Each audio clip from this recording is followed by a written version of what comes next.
Hey guys, what is going on? This is NGS and welcome back to another fantastic episode of VEDA. VEDA stands for Vlog Every Day in April and we are on day 11. So this episode is going to be kind of different. I'm actually going to be participating in a tag event. Yes, I know, YouTube tagging. This is what, 2006? Yeah, I got tagged by my very good friend Dante86 and it's something pretty interesting because it's a video game theme tag, so it's not just something generic like 5 random facts about yourself that people want to know. It's all regarding video games. So without further ado, let's get right into it. There are 15 questions to answer and we are beginning with question number 1, which is, how old were you when you first started playing video games?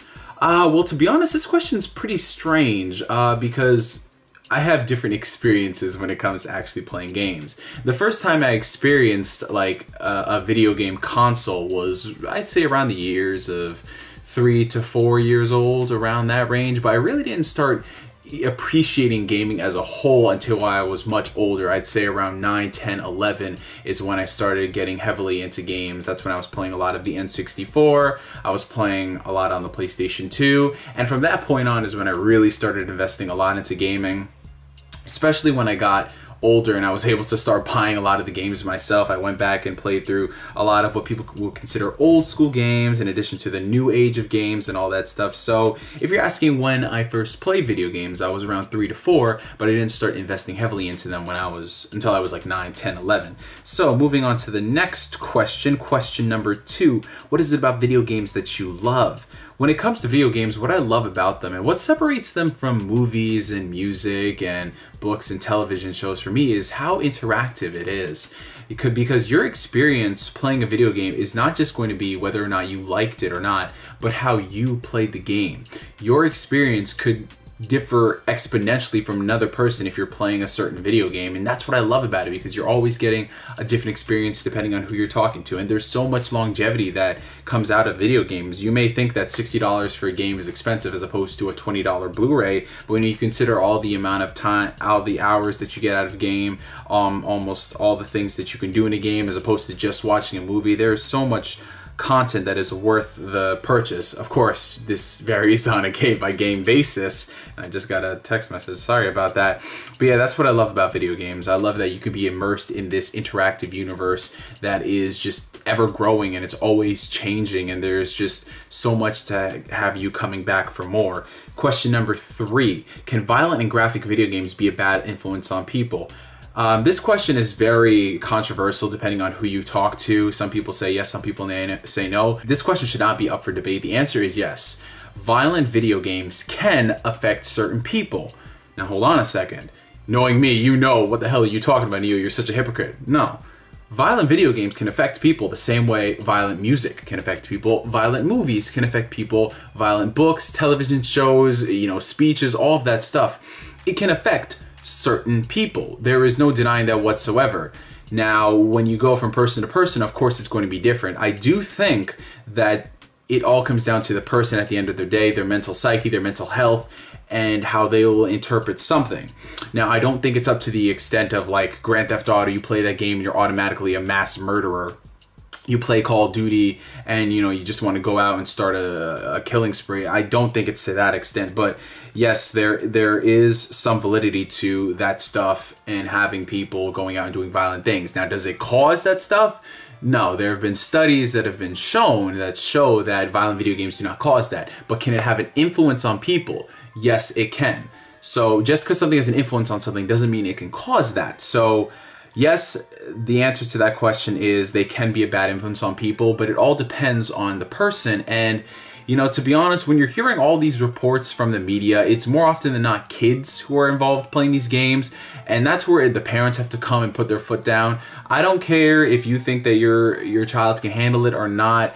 Being a parent, you have to make the proper judgment if you want to play the kid or not, and you cannot sit there and blame the game company, the publisher and developer, for something that you willingly bought your child. It's a different story if they go and sneak it out, but if you are going out there saying that your son can handle it, they buy the game and then they clearly can't handle it, you can't blame anybody but yourself. That's the biggest problem that we have in modern society.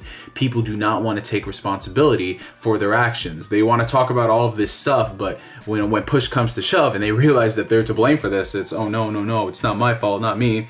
Question number 4, PC or console? Again, a very controversial question depending on who you're talking to. At the end of the day, for me, PC is going to be my preferred platform no matter what, only because of all the benefits that come from it as opposed to consoles. And here comes the PC fanboy in me. Of course, you get better graphics and performance depending on your rig. You get cheaper games out the door. Regardless, it doesn't matter, you know, waiting for a sale or not, games are cheaper on PC. There's just so much more customization and options. Free online, great online. You don't have to be tied to a console manufacturer and their practices and what they think about certain things. And just the list goes on and on for PC games. So yeah, PC all the way in that extent. But consoles definitely do have their place in the industry. There's no denying that. I still own consoles. I own a PlayStation 4. I am going to own an Xbox One at some point, and you know, I'll own the next Nintendo console if they get their shit together. But yeah, definitely consoles have their place in the industry as far as, you know, certain exclusives go, far as just the convenience of certain aspects of consoles over PC. But overall PC, I think the positives outweigh the negatives if you're coming from just a regular Joe Schmo. So yeah, PC all the way. Consoles always have their place, and I wouldn't own a PlayStation 4 if I still didn't play consoles. I mean, come on now. Japanese support is only now getting on PC, so of course I'm gonna have to own them. Okay, do you watch any Let's Players on YouTube? And if so, who?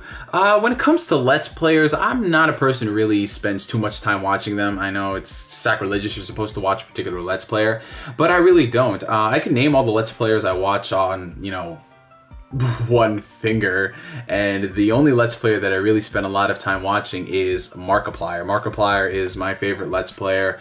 And not just because of the videos that he makes. The dude is just so genuine, down to earth, humble. He is honestly one of the greatest people on to grace this earth. And I don't say that about a lot of people, but this dude is just, he's just insanely awesome. And just knowing what this dude, you know, has gone through and everything, it just only adds to that. And then dude's hilarious and genuine.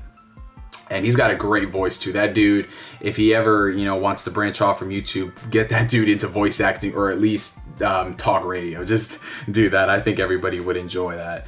So Markiplier I watch a lot, and I watch a couple of random guys here and there. I do watch Video Game Donkey. I love his Dunk Soul series. It's just hilarious. He's great. Definitely not for everybody, obviously. But yeah, it's not that I don't like watching Let's Players. I just don't have the time to sit and watch somebody play a game. I'm more like people who do highlights of certain things like Donkey does. I find that one more entertaining for moi. Okay, going on to question 6. Actually, yeah, question 5 and 6 were a twofer, so yeah, I answered both of them. It was, do you watch Let's Players? Depending on who it is, and if you watch them, do you have a favorite? So that's Markiplier.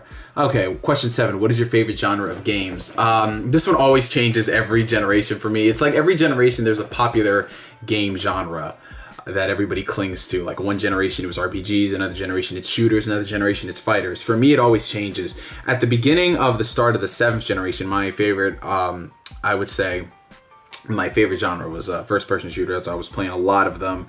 But as time went on, I realized that, you know, FPSs really aren't as deep as some of the other genres that I loved. So I would say overall, my favorite genre of games is RPGs, Japanese RPGs, Western, it does not matter. I just love RPGs as a whole. Extremely time consuming, mind you, but you know, I get the most enjoyment out of those games. Other than that, you know, action adventure games like God of War, Assassin's Creed, Bayonetta, you know, those are right up there. Number 2. Then visual novels have been something that I've been enjoying a lot more recently. So I've been playing a ton of visual novel games. So that's definitely now in my top 5 list of genres that I'm currently playing. All right, going on to question number 8. Are you an old school gamer, or do you like getting the newest console? Obviously, I told you guys, you know, I started playing, you know, on the N64, SNES, all that stuff. But I do buy the newer consoles. I really am getting tired of this thing called retro gaming. How, you know, I only play retro games, or only play the new games. I can't play the old games because they're too old. I can't play the new games because they're not the same. People, it's just fucking gaming at the end of the day. Stop putting labels like that on them. You can enjoy gaming regardless of the year that you're in. It doesn't matter if you're 10 years old and you want to play a game from the 1980s. It doesn't matter if you're 40 years old and you want to enjoy a game from 2015. People just are really making things a lot more convoluted than they need to be. So I am a gamer. It does not matter if I'm old school or if I'm new school. Number 9, Nintendo or Sega. Well, I grew up with Nintendo consoles, not really any Sega. I went back and played Sega, obviously. But overall, I do prefer Nintendo consoles over Sega, but I'm not going to sit here and say that the Sega legacy, the Sega lineage did not earn its place, because they did. They had some of the most fantastic games out on the market. It's just a shame that the management could not keep up with the, the ever-growing market. So, yeah. Question number 10, favorite and least favorite video game character. It's actually pretty tough. I should have looked over these questions more carefully, but I would say one of my more favorite ones, I don't want to say he's my favorite, one of my more favorite video game characters is Zidane Tribal from Final Fantasy IX. I mean, I played a lot of Final Fantasy games, but 9 is one that stuck out to me, mainly because of Zidane's story. Zidane's story is just so gosh darn sad. Like, literally, this dude has the entire world against him, and in his story and involving the other characters in the game and Garnet and all that stuff, it just really hit home with me. So Zidane's one of my favorites. I also love Dart from Legend of Dragoon. Of course, OG Dante from Devil May Cry he always gets an honorary spot. Any variation of Link from Legend of Zelda is always cool. And man, there are just so many different characters in gaming that I really do enjoy. It's just hard to pick one because there are so many of them.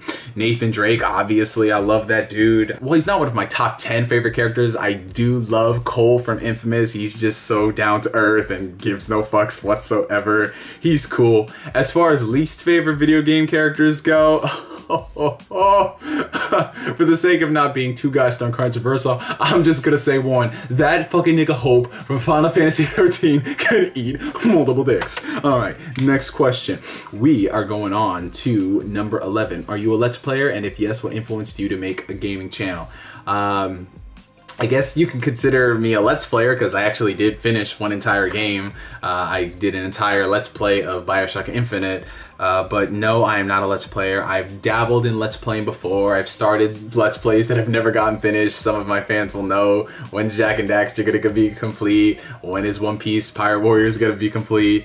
But I'm just not a Let's Player, only because, I don't know, I prefer playing games in the comfort of my own abode. I don't really like streaming them too much. I don't really like recording stuff and doing commentaries for them. That's just me. I mean, I'll do like streams and just having fun for shits and giggles, but doing like a whole playthrough of something, for me, it's just always time consuming because I would get bored of myself, honestly, and I know a lot of people will get bored of me too, just going on there, especially with the games I play, like RPGs. It'd just be crazy, dude. But doing something like Five Nights at Freddy's, that obviously seems like it'd be a lot of fun. Something like Outlast, again, a Let's Play that I started but never finished. So I'm not really too much of a Let's Player. Okay, number 12. What is your favorite video game soundtrack? Oof. Again, I really don't have one particular favorite soundtrack because there is so much in the world. I mean, I love any Final Fantasy game, regardless of, what I feel about the game, has beautifully orchestrated soundtracks. Even Final Fantasy 14, an MMO that I was playing recently, that game has beautiful music. Final Fantasy, those games, fantastic orchestra. Kingdom Hearts, obviously, I have the soundtrack for the games. Chrono Trigger, one thing I've noticed, a lot of Square Enix games have beautiful soundtracks. That's just a basis, that's default. You can just check mark that box because they're gonna have a good score. Other than that, again, World Ends With You, another Square Enix game. The Witcher, I love the work by CD Projekt Red. I love their scores. Infamous has a good score. Uncharted is one of the best scores for a video game franchise in the past 10 years. The theme is just so memorable, and if they ever were to do like a live orchestrated concert for a Sony franchise, it would definitely have to be Uncharted. I would love to see that. I would go to that in a heartbeat.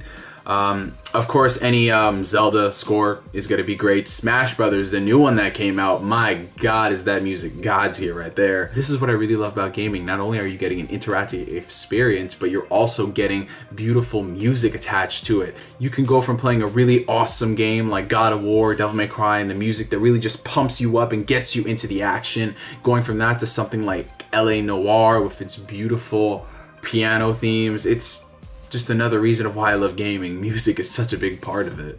Question number 13, any game recommendations? Depends on the genre. One thing in particular that I've been playing quite a bit is on the PlayStation Vita. It's called Danganronpa. If any of you guys out there have a PlayStation Vita, you owe it to yourself to play this series. It's a fantastic visual novel, mystery-esque whodunit type game. Well, the first one anyway. And it was just awesome. It really grips you from the get-go. The story is just so like, wow, it'll keep you on your toes.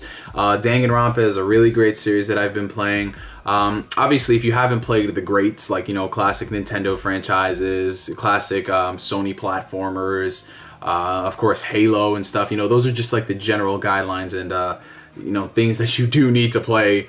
Other than that, I always recommend Final Fantasy IX for any person who's trying to get into the series. Final Fantasy Tactics. Always going to recommend Legend of Dragoon over Final Fantasy VII. I just think that it was a better game overall. And yeah, man, just there's so many games to play. This is why there's kind of like, it always comes to a point where you're like, oh gosh darn it, how am I going to play all these games? Because you get a backlog of so many amazing titles that you want to play. So, I don't know, if you need some good game recommendations, PM me. But yeah, there's so many good ones. Xenoblade Chronicles, another thing. If you have a Wii and you haven't played that game, pick it up on the new 3DS if you haven't. But that is that's a great game, one of the best from last generation, along with The Witcher 2. Very challenging RPG, but very rewarding nonetheless, along with the Souls series, Dark Souls, Demon Souls, Bloodborne. Alrighty, and the last question, if you could be a character from any game, who would you choose and why?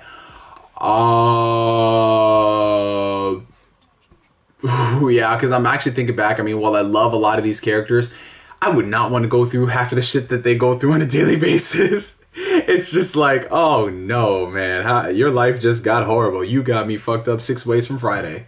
So if I had to pick a character from any game, who would I choose? I would say I would definitely want to be Dante from Devil May Cry. I know that's kind of cliche. Everyone's like, oh yeah, you just want to be the dude who can go with the cheesy one-liners. But no, Dante is a fucking badass, dude. Dante is insanely awesome, and I would love to be Dante for a day, you know? So yeah, if I had to be a character from any game, it would be Dante. And this one is not really a question, it's more like pass on the tag. Who do you tag in this video? Okay, so for the poor unfortunate souls who have to do a response to this one, I tag MacMe143, Chambers. I tag the amazing CJB, Chris. I tag Crazy Black Man 108, Adam. I tag Ness Mudkip Z, Caleb. I tag Jopium, Joe. I tag Man of Tomorrow 79, Daniel. I tag Terrell Game Vlogs, Insane Game Freak, aka the Insane Fuckboy. I tag Nia the Video Gamer, Crunk Girl 711, and I think that's everybody. Is that everybody? Young Rots 112, you gonna have to do this too. I tag The Wall 200.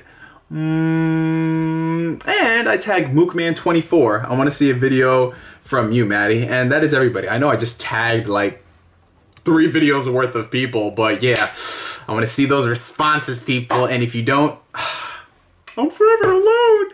But yeah, guys, that was the end of today's episode of VEDA. I hope you guys enjoyed it. I'm NGS signing out, and I will see you tomorrow. Peace.